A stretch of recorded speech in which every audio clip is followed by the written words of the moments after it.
Assalamualaikum warahmatullahi wabarakatuh. Saya Kanzana Oktaviani dari kelas 1C Prodi Manajemen Fakultas Ekonomi dan Bisnis.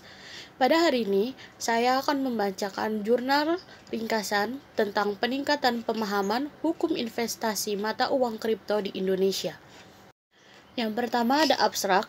Perkembangan teknologi yang semakin mudah diakses masyarakat menjadikan masyarakat lebih mudah dalam mengakses informasi. Salah satu informasi tersebut adalah mengenai literasi keuangan.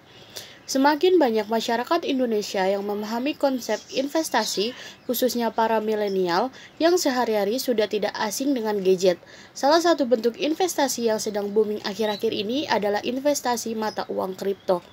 Namun begitu, banyak informasi yang salah yang mempengaruhi para milenial dalam melakukan investasi tersebut. Pengabdian ini bertujuan untuk memberikan pemahaman yang komprehensif tentang investasi mata uang kripto. Berikutnya pendahuluan. Akibat yang lebih dominan dengan adanya kemunculan perkembangan teknologi pada seluruh bagian kehidupan saat ini, yaitu bermacam tantangan potensial yang ditemui oleh individu-individu pada umumnya. Dapat disimpulkan bahwa kemajuan teknologi juga sangat berpengaruh pada bidang ekonomi, seperti bertransaksi dalam bisnis dengan cara tidak menggunakan uang secara tunai, melainkan memanfaatkan kemajuan teknologi melalui pendapatan dan pergerakan. Modal dengan waktu yang efisien yang menimbulkan kecenderungan kekhawatiran dengan permasalahan penyalahgunaan yang memicu suatu konsekuensi yang tidak diinginkan. Di era digital, muncul banyak sekali kecanggihan teknologi yang membantu pekerja di berbagai sektor kehidupan manusia, termasuk transaksi jual-beli yang bisa dilakukan melalui mobile atau internet. Sistem jual-beli juga berubah sepanjang waktu mengikuti evolusi perekonomian, mulai dari logam seperti emas dan perak difungsikan sebagai alat atau sarana pembayaran pertama, kemudian uang berbentuk kertas muncul juga digunakan sebagai alat pembayaran utama. Lalu muncul uang berbentuk elektronik yang biasa disebut e-money. Sasaran awal terhadap penggunaan e-money adalah untuk kepraktisan yang dapat melakukan transaksi hanya dengan sekali tekan. Selain itu, tidak harus membawa uang tunai jika ingin membeli atau membayar sesuatu. Fungsi dari e-money sendiri bukanlah sebagai pengganti uang tunai, sebagai alat pembayaran secara total, melainkan untuk membantu memenuhi kebutuhan transaksi dengan lebih cepat dan praktis. Penggunaan kartu e-money sudah seharusnya memilih e-money sesuai dengan kebutuhannya. Ini berkaitan dengan banyaknya kartu e-money yang beredar di luaran dan menawarkan fasilitas serta keuntungan yang berbeda-beda.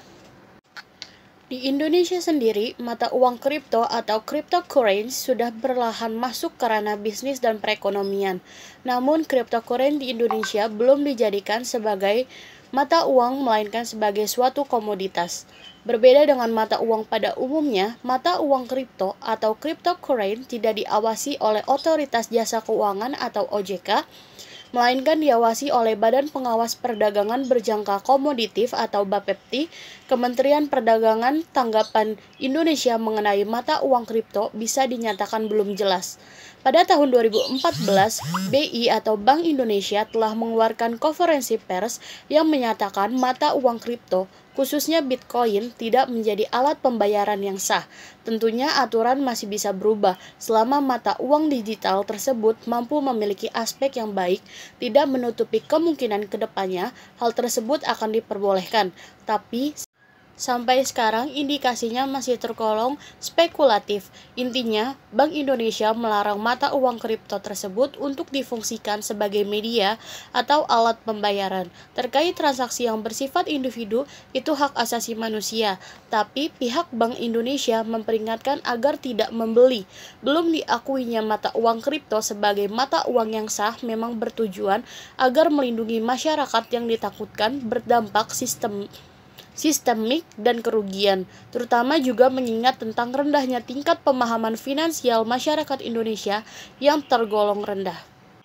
Pengertian mata uang kripto. Di era digital, muncul banyak sekali kecanggihan teknologi yang membantu pekerja di berbagai sektor kehidupan manusia, termasuk transaksi jual-beli yang bisa dilakukan melalui mobile atau internet. Sistem jual-beli juga berubah sepanjang waktu mengikuti evolusi perekonomian. Cryptocurrency merupakan temuan baru yang berhasil menunjukkan bahwa transaksi digital melalui pihak ketiga tidak lagi dibutuhkan.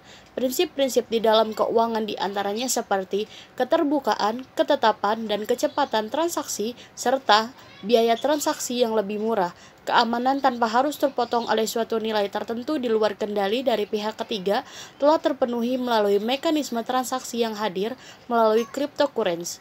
Tidak hanya terbatas sebagai alat pembayaran, akan tetapi cryptocurrency juga telah menjadi bagian dari investasi digital yang mengandung tren kontemporer di dalam sistem transaksinya. Cryptocurrency menggunakan kriptografi yang disandarkan pada teknologi blockchain, yaitu sebagai teknologi yang dapat menyediakan kepastian terhadap keterbukaan transaksi, kecepatan, hingga ketepatannya.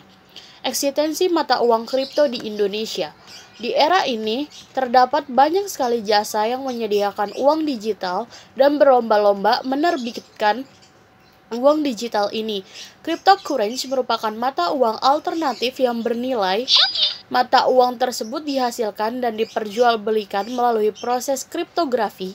Sebagian besar dari cryptocurrency tersebut memiliki sifat desterilisasi dalam jaringan yang berbasis komputer dan berdasarkan pada teknologi peer-to-peer serta kriptografi open source yang tidak bergantung pada otoritas pusat seperti bank pusat atau institusi administratif lainnya. Dasar hukum mata uang kripto di Indonesia. Indonesia bisa dibilang masih belum mempunyai regulasi yang jelas di dalam penggunaan cryptocurrency.